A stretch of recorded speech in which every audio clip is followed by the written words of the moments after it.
The chamber was massive and cold, built to hold thousands of beings from across the galaxy.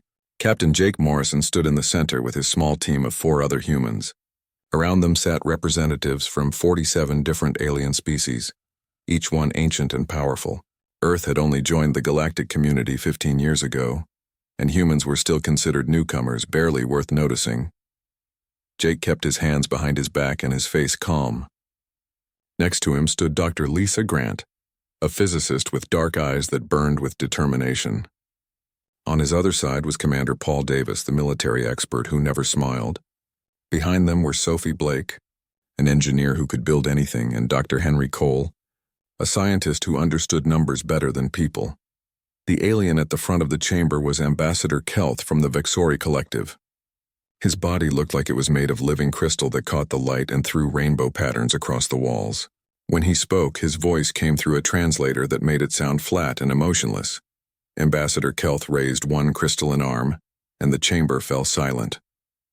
"Your proposal has been reviewed and rejected," he announced. "The creation of artificial wormholes is impossible.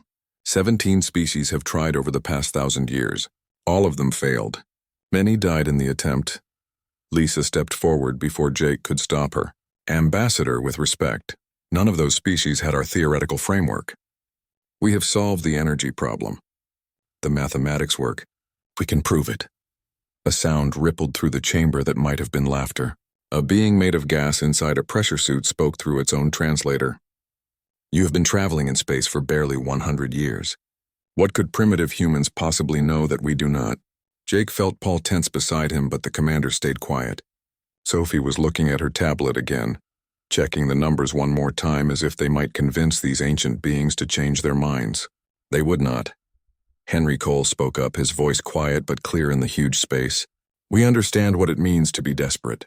We understand what it means to be told something cannot be done and then doing it anyway. You have all had thousands of years to perfect your civilizations. We have had to fight for every small step forward." Ambassador Kelth's crystalline body darkened. "Your request for research funding is denied. Your species lacks the necessary understanding. This discussion is finished." The 5 humans walked out of the chamber in silence. Jake could feel alien eyes watching them. Some looked at them with pity, others with contempt. A few seemed worried about what the humans might try to do. Once they were in the corridor outside, Lisa hit the wall with her fist. The metal rang with the impact. 3 years, she said through gritted teeth. 3 years of calculations and simulations and proofs. They did not even look at our data. Sophie shook her head. They looked. They just did not believe we could do it. Paul's face was hard. "So what now? We go back to Earth and tell everyone that the galaxy said no?" Jake stared out the viewing window at the stars. Out there, human colonies were struggling. Supply lines were stretched thin, because they could only travel along the established hyperlane network that the Council controlled. Explorers and scientists waited years for help, because the routes did not go where humans needed them to go. Earth was trapped by rules made by aliens who did not care about human needs. "No," Jake said finally. "We go home and we build it ourselves." Henry raised an eyebrow. "Without funding? Without approval?" "Jake, the resources we need are enormous. We will find them," Jake said firmly. "Earth did not ask permission to split the atom. We did not ask permission to leave our solar system. We are not asking permission for this." Lisa's expression changed from anger to hope. "You are serious about this?" "Completely serious," Jake replied. "They say it is impossible. We are going to prove them wrong." The ship carrying them back to Earth was small and cramped. For 3 weeks they traveled through the hyperlane network, jumping from system to system at faster than light speed, but still bound by the ancient paths that connected the stars. Jake spent most of the time planning. By the time they reached Earth, he had a proposal ready. He presented it to a secret meeting of government officials and corporate leaders. The risks were enormous. If they failed, Earth would waste billions of credits and look foolish. If they succeeded but the Council decided to punish them, Earth might face military action. But if they succeeded and the Council accepted it, humanity would have freedom to travel anywhere in the galaxy. The vote was close, but it passed. Earth would fund the project in secret. They would call it Industrial Expansion Project Delta to hide its real purpose. They would build it at the Lagrange station beyond Earth's moon, where it could be hidden from casual observation. Jake was given command of the project. He immediately started recruiting. He needed the best minds Earth had to offer, people who were willing to work in secret on something that might get them all killed. To his surprise, he had hundreds of volunteers. He chose 200 of them carefully. Lisa was put in charge of the theoretical work. She built a team of 30 physicists and set them up in a module they started calling the Asylum, because, as Lisa joked, you had to be crazy to try what they were trying. They worked on the mathematics that would tear a hole in the fabric of space itself. Sophie took charge of engineering. She had to build something that had never existed before. A ring 60 meters across that would generate the power and precision needed to create a stable wormhole. The tolerances were measured in billionths of a meter. One mistake would mean catastrophic failure. Paul handled security and military planning. The project had not gone unnoticed. Several alien species had sent ships to the Sol system, officially to monitor trade routes but really to watch what the humans were doing. Paul had to make sure they did not learn too much too soon. Henry worked on navigation systems. Creating a wormhole was one thing, but making sure it opened in the right place was another. At interstellar distances, even a tiny error could put a ship inside a star or in empty space billions of miles from any destination. For 6 months, they worked around the clock. The station crew lived on caffeine and determination. Arguments broke out over technical details. Equipment failed and had to be rebuilt. People collapsed from exhaustion and were replaced by others. But slowly, piece by piece, the impossible machine took shape. The ring grew in the construction bay, a massive circle of exotic materials and impossible technology. Around it were power generators that could channel more energy than some small planets used in a year. Control systems monitored millions of variables every second. Magnetic field generators created forces strong enough to bend space itself. Jake walked through the station every day, checking on progress and encouraging his team. He knew what they were attempting was dangerous. If something went wrong during the first test, the explosion could destroy the station and everyone on it. But he also knew they had to try. Earth needed this. Humanity needed this. The day finally came when all the pieces were ready. The ring stood complete in the construction bay, 60 meters of humanity's greatest achievement. Jake called a meeting of his core team in the command center. Lisa looked exhausted but excited. Sophie had grease on her hands from last-minute adjustments. Henry had not slept in 2 days. Paul looked as serious as always. "Status report," Jake said simply. Lisa pulled up holographic displays showing complex equations and energy readings. "The theoretical work is solid. We have triple-checked every calculation. The quantum oscillation pattern should create a self-reinforcing tunnel through space-time. Instead of fighting physics, we are working with it." Sophie nodded. "The ring is structurally sound. All magnetic containment fields are operating at full capacity. The exotic matter is stable. Power systems are ready. We can channel enough energy to tear open space itself," Henry added his report. "Navigation systems are calibrated. We are targeting the Kepler system, 1,200 light-years away. If our calculations are correct, we should be able to hit a target zone within 1 billion kilometers.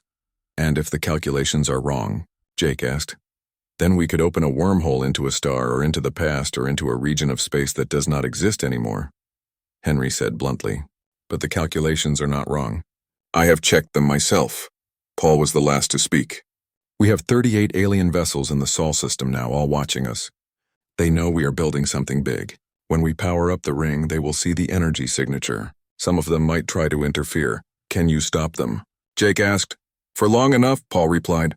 "But if this test fails, we will have shown our hand for nothing. The Council will know we tried to defy them." Jake looked at each of them in turn. "This is it then. Everything we have worked for comes down to the next few hours. If anyone wants to back out, now is the time." Nobody moved. Nobody spoke. They were committed. "Then let's make history," Jake said. The station went to full alert. Non-essential personnel were evacuated to safety pods that could launch away from the station if something went catastrophically wrong. Those who remained were the true believers, the ones who would rather die trying than live, never knowing if it could have worked. Jake took his position in the command center.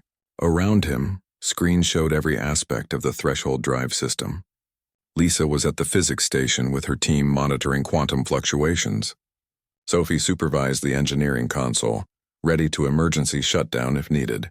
Henry sat at navigation. Paul coordinated security from his station. Outside the station, the ring waited in the darkness of space. It looked almost peaceful, just a large circle of metal and exotic materials.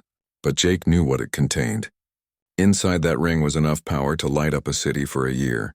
Enough energy to reshape reality itself. "All stations report ready," announced Karen Wells, the primary systems operator. Jake took a deep breath and gave the order. "Begin power-up sequence." The fusion reactors came online first, their output climbing steadily. Power flowed through superconducting cables into the ring. The exotic matter began to resonate at frequencies that made nearby instruments flicker. On Lisa's screen, space-time itself started to ripple. "Field cohesion at 40%, Lisa reported. Her voice was steady, but Jake could hear the excitement underneath. "Quantum flux within expected parameters. The oscillation pattern is holding." Sophie watched her structural monitors. "Ring integrity at 100%. Temperature rising but within tolerance. Magnetic containment stable. The power levels climbed higher. 50%. 60%. The station's lights dimmed as every available watt was channeled into the drive. Outside, the ring began to glow with an inner light that had nothing to do with reflected sunlight. 70%, Karen announced. "Approaching critical threshold in 30 seconds. Jake gripped the railing in front of him. His knuckles were white. This was the moment. 3 years of work. Billions of credits. The hopes of an entire planet. It all came down to this: 80%. Field cohesion increasing. Space-time metric showing localized distortion.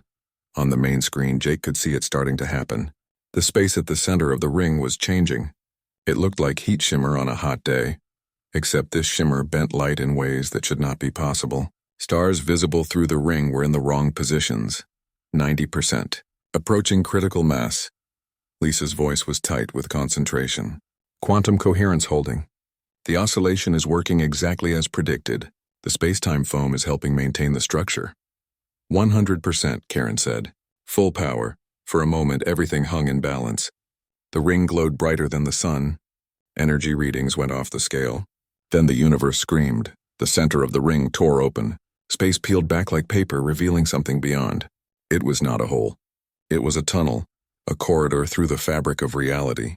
Through it, Jake could see stars that should have been 1,200 light-years away. He could see the Kepler system as clearly as if it were right next to them. "Wormhole formation confirmed," Henry shouted over the alarms. His voice was shaking. "Stable configuration achieved. Terminus appears to be at target coordinates. Distance 1,200 light-years. We did it. We actually did it." The command center erupted in cheers and tears. People were hugging each other. Lisa was laughing and crying at the same time. Sophie was staring at her monitors in disbelief. Even Paul was smiling. But Jake kept his focus. "How long can we hold it?" Sophie checked her readings. "Ring temperature is climbing, but still within tolerance. Current estimate is 18 minutes before we need to shut down for cooling." "Navigational accuracy?" Jake asked Henry. Henry consulted his instruments and then looked up with wonder on his face. 0.003% deviation from target. In interstellar terms, that is perfect. We hit exactly where we were aiming." Lisa was examining the physics data. The exotic matter oscillation is exceeding all predictions. The wormhole is reinforcing itself. The quantum coupling with local spacetime is creating a feedback loop that actually stabilizes the tunnel. It is more stable than we calculated. Jake opened a channel to Earth. "Genesis station to Earth control. Project threshold is successful. Repeat, we have achieved stable artificial wormhole creation. The threshold drive works." There was a pause, then a roar of celebration came through the speakers. On Earth, billions of people were watching. They had just witnessed humanity do the impossible. "Captain Morrison," came a new voice. It was Ambassador Kelth. "What have you done?" Jake had expected this. He had the alien ship's communication channel appear on screen. Kelth's crystalline form was pulsing rapidly, a sign of agitation. "We built what you said was impossible," Jake replied calmly. "We created an artificial wormhole, stable, navigable, and precise, just like we said we could." "This is dangerous," Kelth said, but his tone had changed. He was not angry. He was afraid. "Do you understand what this means? The hyperlane network has maintained peace for 3,000 years. If every species can suddenly go anywhere they want, the balance of power will collapse. Then maybe it is time for a new balance," Jake said. "One based on freedom rather than control." More alien faces appeared on the screen. Representatives from dozens of species were demanding answers. Some looked angry. Some looked scared. A few looked fascinated. "How is this possible?" asked a Zafrani scientist. "Our model showed it required impossible amounts of energy." Lisa stepped into view of the camera. "We did not fight the physics. We used quantum oscillation to work with space-time instead of against it. The universe itself helps maintain the tunnel once it forms." Jake made a decision. "We are willing to share this technology, but not under Council control. We will share it freely with any species that wants it, on terms of mutual cooperation." Ambassador Kelth's form flickered. "You are proposing to change the entire structure of galactic civilization?" "Yes," Jake said simply.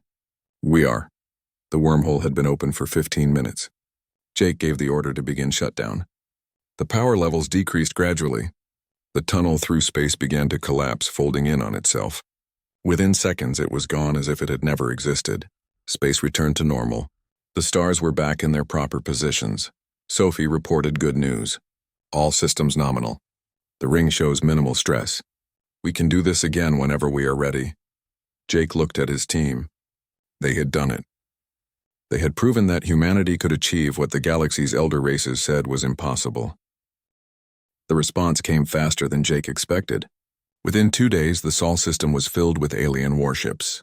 53 capital ships and dozens of support vessels formed a blockade around Earth and its colonies. The message was clear and threatening. Humanity had gone too far. Jake stood in the command center watching the tactical displays. Paul was at his station analyzing the alien fleet. Lisa and Sophie stood nearby, their earlier excitement replaced by worry. Henry was running calculations on possible escape routes, though they all knew there was nowhere to run. "They have enough firepower to destroy every human settlement in the system," Paul said quietly, "and they are positioned to do it quickly if they choose." "Will they attack?" Sophie asked. "Not immediately," Paul replied. "They want the technology. Destroying us means they never get it, but they will apply pressure until we give them what they want." A priority message came through from Earth. Secretary Martin Hughes appeared on screen. He looked like he had not slept since the test. Behind him, Jake could see other government officials arguing. "Captain Morrison, the Galactic Council is demanding immediate surrender of all threshold drive technology and research data. They are calling it a threat to galactic stability and peace. We have 48 hours to comply or they have authorized military action against Earth." Jake had known this was coming, but hearing it still felt like a punch to the gut. "Secretary Hughes, if we surrender the technology, humanity will remain dependent on the Council forever. They will control where we can go and when we can go there. We will never be truly free." Hughes rubbed his face tiredly. "I understand that, Captain. But we are looking at the potential destruction of human civilization. Our defense fleets are ready to fight, but we are badly outnumbered. I need options." "Give me 12 hours, Jake said. "I have an idea, but I need time to work it out." After the call ended, Jake gathered his core team in a private conference room. "We need to change the narrative. Right now, the Council sees the threshold drive as a threat to their power. We need to show them it is something else." "What do you have in mind?" Lisa asked. Jake pulled up a star chart and pointed to a system on the edge of known space. "The Archon colony. Remember the reports about them?" Sophie's eyes widened. "The plague. The quarantine. 6 months earlier, a deadly disease had broken out in the Archon system. The Council had immediately quarantined the entire system by cutting it off from the hyperlane network. 8 million people, both human and alien, were trapped there dying while Council medical teams worked on developing a cure. The cure was completed 2 weeks ago, Jake said, but getting it to Archon through the hyperlane network will take another 6 months because of the quarantine protocols. The route requires multiple jumps through uninhabited systems to avoid contamination. By the time the medicine arrives, millions more will be dead." Lisa understood immediately. "You want to use the threshold drive to deliver the cure directly. Bypass the hyperlanes completely." "Exactly," Jake said. "We show them that this technology is not about military power or political control. It is about saving lives." Paul shook his head. "The Council will never authorize it. They have strict rules about quarantine for good reason." "Then we do it without authorization," Jake replied. "We just do it and show them the results." Henry was already working on his tablet.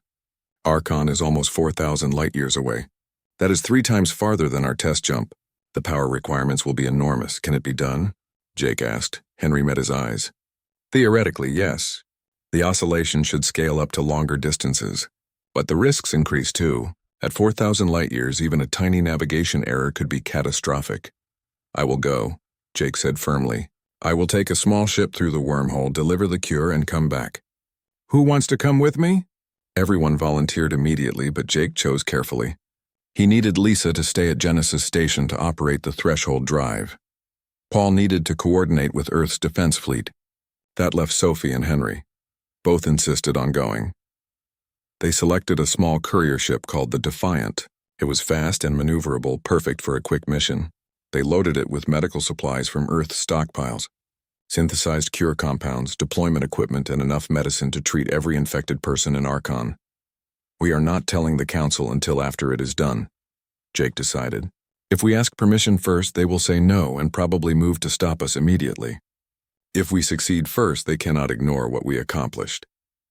Lisa spent 6 hours setting up the threshold drive for the longest jump it had ever attempted. She triple-checked every calculation. The margin for error was tiny. When she was finally done, she looked exhausted but confident. The wormhole will open in high orbit over HFY, she reported. Transit time should be effectively instantaneous. The whole operation from wormhole creation to collapse will take about 20 minutes. Jake, Sophie, and Henry boarded the Defiant. The small courier ship felt cramped after working on the spacious station. As they sealed the airlock, Jake took one last look at Genesis Station through the viewport. This was the moment that would decide humanity's future in the galaxy. Genesis Station, Defiant is ready for transit, Jake said into the communication system. Lisa's voice came back steady and calm. Acknowledge Defiant. Beginning threshold drive power-up sequence. Good luck, the familiar process began again. The ring started to glow as power built up. The alien blockade ships detected the energy spike and started moving toward the station, but they were too far away. By the time they realized what was happening, it would be too late to stop it. Wormhole formation in 10 seconds, Lisa announced. Jake sat at the Defiant's controls with his hands ready. Behind him, Sophie monitored all ship systems. Henry watched the navigation computer, ready to make corrections if needed. Space tore open. The wormhole blazed into existence, a tunnel of twisted light reaching across 4,000 light-years of space. Through it, Jake could see the distant stars of the Archon system. All systems green, Sophie reported. We are ready. Jake pushed the throttle forward. Defiant to Genesis Station. We are going in. The courier ship entered the wormhole and the universe turned inside out. It was different from the test. More intense. Jake felt like he was being stretched and compressed at the same time. Colors that should not exist flashed past the viewport. Then suddenly it was over. They emerged in Archon system space. The planet hung before them, beautiful and sick.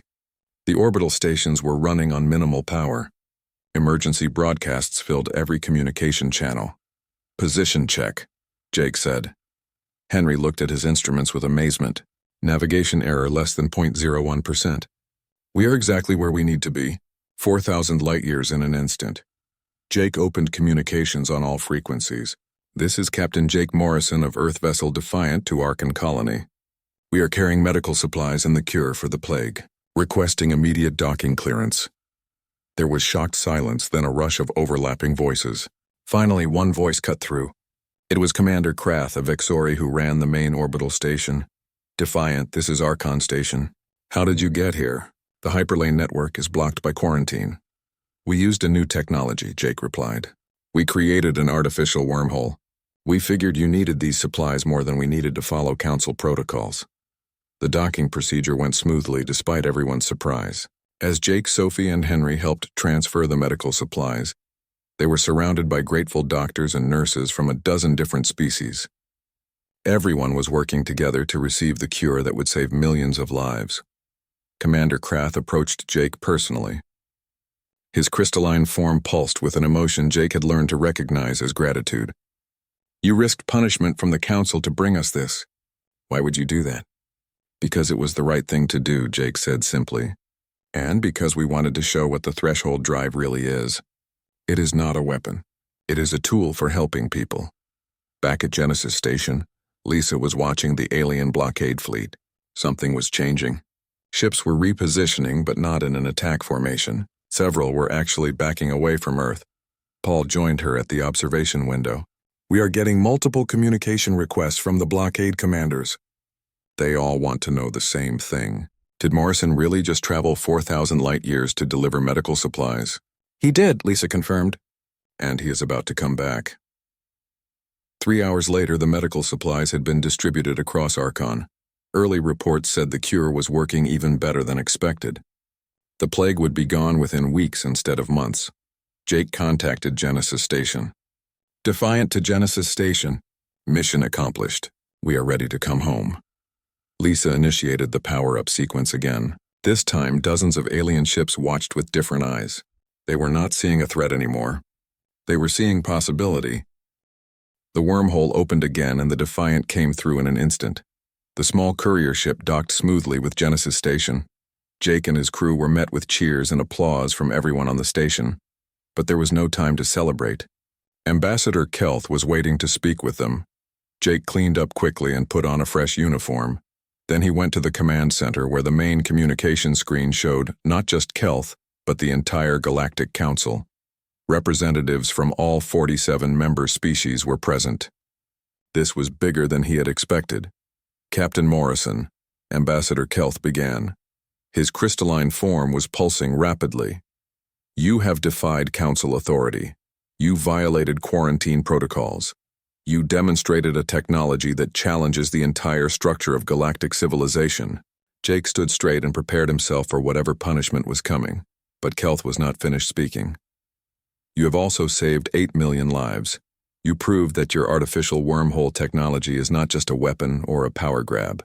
It is a genuine advancement that can benefit all species. Kelth paused and his form brightened. The Council has voted. We will not suppress this technology. Instead, we wish to learn from it. Earth will be granted full Council membership immediately. Humanity will be invited to share the threshold drive technology with all species who wish to learn it. Jake felt relief wash over him, but he kept his expression neutral. We accept, Ambassador, but we have conditions. Several Council members made sounds of surprise. Kelth's form flickered in what might have been amusement. Of course you have conditions. I would expect nothing less from humans. The technology will be shared freely with everyone, Jake stated clearly. No single species will control access to it. No monopolies and no gatekeeping. If we are going to change how the galaxy travels, we do it together as equals. There was murmuring among the Council members. A Zafrani elder spoke up. These terms are acceptable. In truth, they are preferable. The hyperlane network has served us for 3,000 years, but it has also created imbalances of power. Perhaps it is time for a new approach to galactic travel. Lisa stepped forward. There is something else to consider. The threshold drive requires exotic matter that is very difficult to make. We will need to build production facilities and training programs. We need safety protocols. This is not something you can just start using overnight. It will take time. Then we begin the work today, Kelth replied. Together. A Vexori scientist appeared on another screen. We would like to send a research team to Genesis Station immediately. We have theories about how to improve the exotic matter synthesis process. A Zafrani engineer added, Our species has experience with quantum field manipulation. Perhaps we can help stabilize the wormholes even further. More and more species volunteered to help. What had started as a human project was becoming a galactic endeavor. Jake watched it happen with a mixture of pride and wonder. They had not just built something impossible, they had brought the galaxy together. Over the next few weeks, Genesis Station transformed completely. Scientists and engineers from dozens of species arrived to study the threshold drive. They brought their own knowledge and combined it with human ingenuity. The station had to be expanded twice to hold everyone. Jake walked through the corridors and heard a dozen different languages being spoken. He saw humans working alongside Vexori, Zafrani, and species he had never even heard of before. Everyone was focused on the same goal, making the threshold drive better and safer. Lisa's team had grown to include alien physicists. Together, they refined the mathematics and discovered new applications. They found ways to reduce the power requirements even further. They developed techniques to make the wormholes more stable and longer lasting. Sophie's engineering division became a fusion of different technological approaches. Alien materials science combined with human manufacturing techniques. New alloys were created. Better magnetic containment systems were designed. The second generation, threshold drive, was already on the drawing boards, and it would be twice as efficient as the first. Henry worked with alien navigators to improve the targeting systems. They discovered that different species had different ways of calculating spatial coordinates. By combining these approaches, they achieved navigation accuracy that exceeded anything they had hoped for. Paul found himself coordinating not just human security, but a multi-species protection force. The threshold drive technology was valuable, and there were criminal organizations that would love to steal it. But with representatives from so many species working together, it became clear that everyone had a stake in protecting this new technology. One day, Jake was called to a meeting with Ambassador Kelth and several other council leaders. They met in a conference room that had been specially built to accommodate different species' needs. "Captain Morrison, we have a proposal," Kelth began. "The Council would like to establish Genesis Station as the official center for threshold drive research and development. We will provide funding and resources. In return, Earth will lead the effort to spread this technology across the galaxy." Jake considered this carefully. "What about control? Who decides who gets the technology and when?" A Zephrani elder spoke up. "No one controls it. As you said, this technology belongs to everyone. Genesis Station will be neutral ground. Any species can send researchers. Any species can build their own threshold drives once they have the knowledge. There is more," Kelth added. "We want to establish a new organization, the Threshold Initiative. Its purpose will be to help species develop this technology safely and to coordinate its use across the galaxy. We want you to lead it." Jake was surprised. "Me? Why not one of your more experienced leaders?" "Because this was your vision," Kelth replied. "You saw what was possible when everyone else saw only impossibility. You risked everything to prove it could be done, and you did it not for power or profit but to help people. That is the kind of leadership the Threshold Initiative needs." Jake looked at his team. Lisa nodded encouragingly. Sophie gave him a thumbs up. Henry smiled. Paul just said quietly, "You should do it." "I accept," Jake said. "On one condition. My team comes with me. We started this together and we finish it together."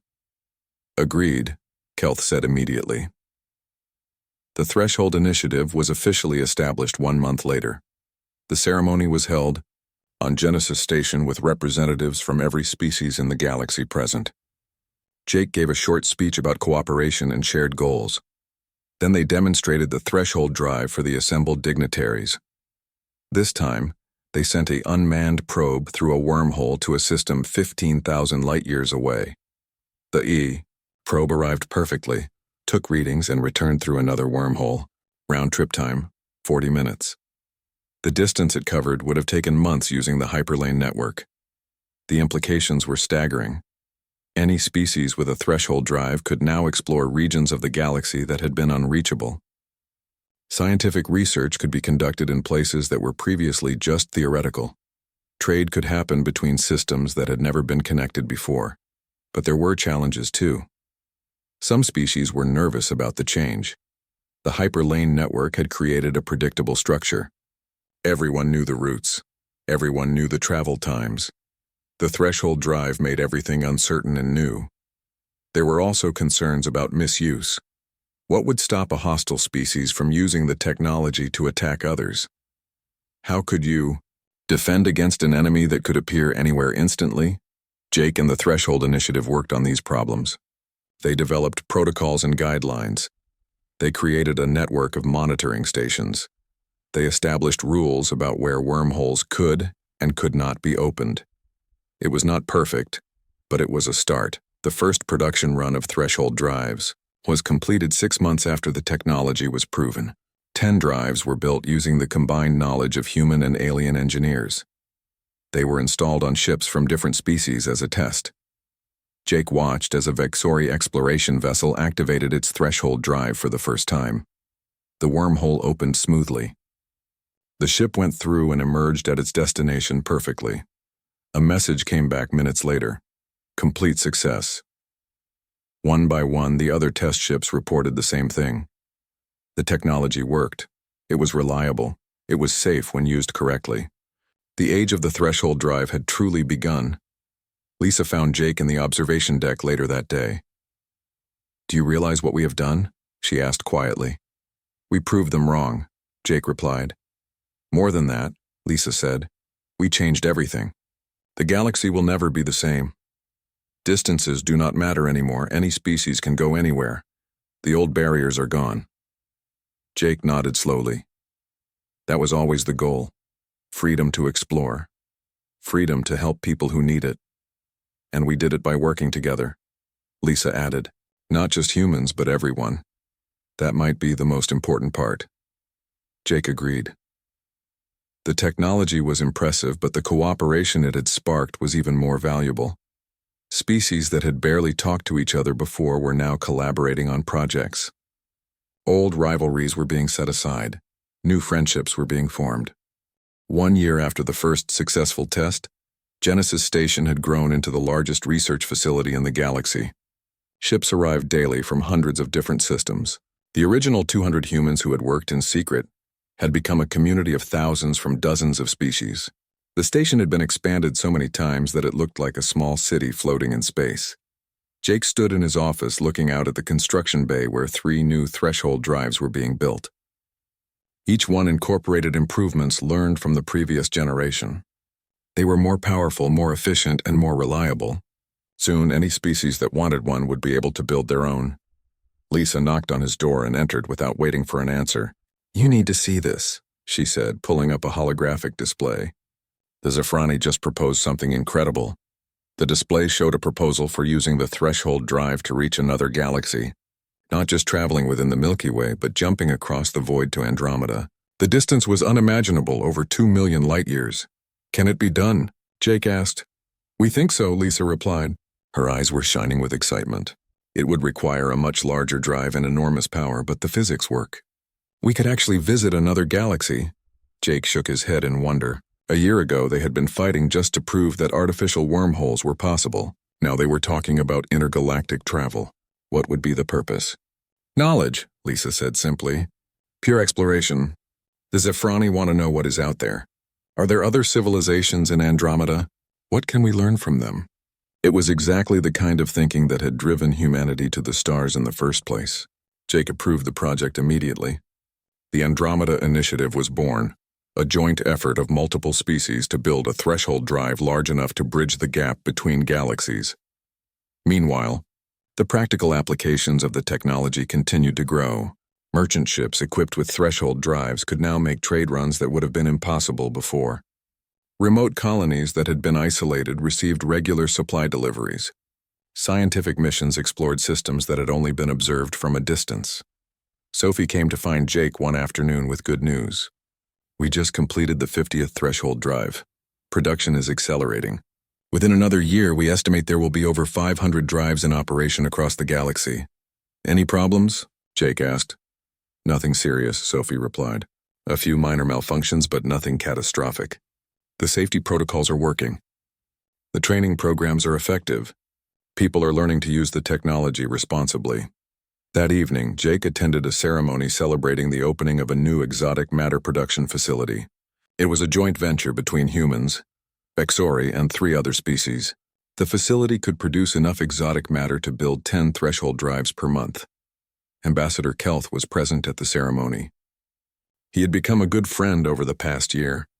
His initial skepticism about human capabilities had transformed into genuine respect. "I must admit something to you," Kelth said as they stood together watching the facility come online. "When you first proposed the threshold drive, I did not just think it was impossible. I hoped it was impossible." "Why?" Jake asked. "Because I was comfortable with the old ways," Kelth replied honestly. "The hyperlane network gave my species influence and power. Change is frightening, especially when you have much to lose. But you showed me that change can also be an opportunity." "For everyone," Jake added. "Yes," Kelth agreed. "For everyone."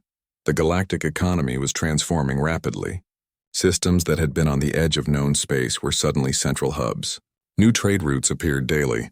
Colonies that had struggled with supply problems were now thriving. The wealth was spreading more evenly because distance no longer determined value, but there were also unexpected benefits. Medical teams could respond to emergencies anywhere in the galaxy within hours. Scientists could collaborate in person even if their home worlds were thousands of light years apart. Cultural exchanges happened regularly. The galaxy was becoming more connected and more unified. Henry's navigation team made another breakthrough. They developed a system that allowed multiple ships to use the same wormhole simultaneously. Instead of opening a new wormhole for each ship, a stable wormhole could be maintained for several minutes and multiple ships could pass through. This made the technology even more practical and efficient. Paul's security concerns had not disappeared, but they had been managed successfully. The protocols established by the Threshold Initiative were working. There had been no serious incidents of misuse. Criminal organizations that tried to steal the technology were caught and prosecuted. Military applications were carefully monitored to prevent aggressive use. Jake received a message from Earth one day that made him smile. His hometown was planning to name a park after him. He declined the honor and suggested they name it after the entire team instead. They compromised and called it Innovation Park, dedicated to everyone who had worked on the Threshold Drive. 2 years after the first test, Jake stood in front of the Galactic Council again. But this time he was not a supplicant asking for permission. He was a recognized leader reporting on progress.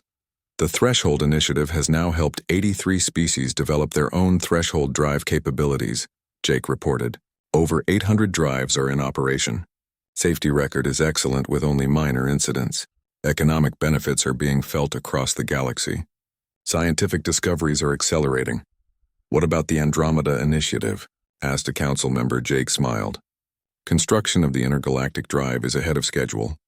We expect to make the first test jump to Andromeda within 6 months. Multiple species have volunteered crew members for the first mission. There was excited murmuring among the council members. The idea of actually visiting another galaxy had captured everyone's imagination. After the formal report, Jake met privately with a group of younger council members. They were the ones who would shape the galaxy's future in the coming decades. They had grown up with the Threshold Drive and could not imagine a time without it. "What advice do you have for us?" one of them asked.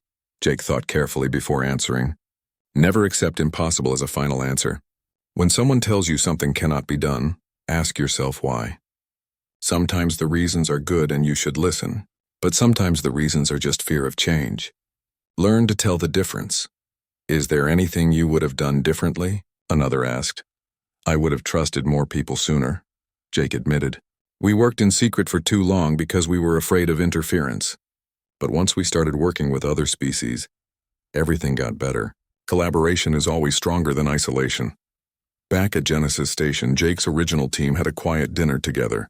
It had become a monthly tradition, a way to stay connected despite their busy schedules. Lisa was now the chief scientist of the Threshold Initiative. Sophie ran the engineering division. Henry led the navigation research group. Paul coordinated security across multiple facilities. "Do you remember that first meeting with the council?" Lisa asked, laughing. "When they rejected our proposal and basically told us we were too stupid to understand physics?" "I remember wanting to punch that Vixori ambassador," Sophie admitted. "He was so dismissive." "He is a good friend now," Jake pointed out. "People can change when they are given reason to." "We gave them a pretty good reason," Henry said with a rare smile. "We proved them completely wrong." Paul raised his glass. "To proving them wrong." They all raised their glasses and drank. It was a simple toast, but it captured everything they had accomplished. Later that night, Jake walked through the observation deck alone. Through the large windows, he could see the construction bay where new Threshold drives were being built. Beyond that was Earth, the small blue planet that had produced creatures stubborn enough to attempt the impossible. Ships came and went through wormholes that flashed open and closed like fireflies in the darkness. Each one represented a journey that would have taken months using the old hyperlane network, but now took minutes. Each one represented freedom and possibility. Jake thought about the future. The Andromeda mission would open up an entirely new galaxy for exploration. After that, who knew? Maybe other galaxies. Maybe other dimensions. Humanity and its galactic partners had proven that the only real limits were the ones you accepted. He remembered standing in that council chamber 3 years ago, being told that his dreams were impossible. He remembered the decision to build the threshold drive anyway. He remembered the fear and the hope and the determination. They had been right to try. They had been right to persist.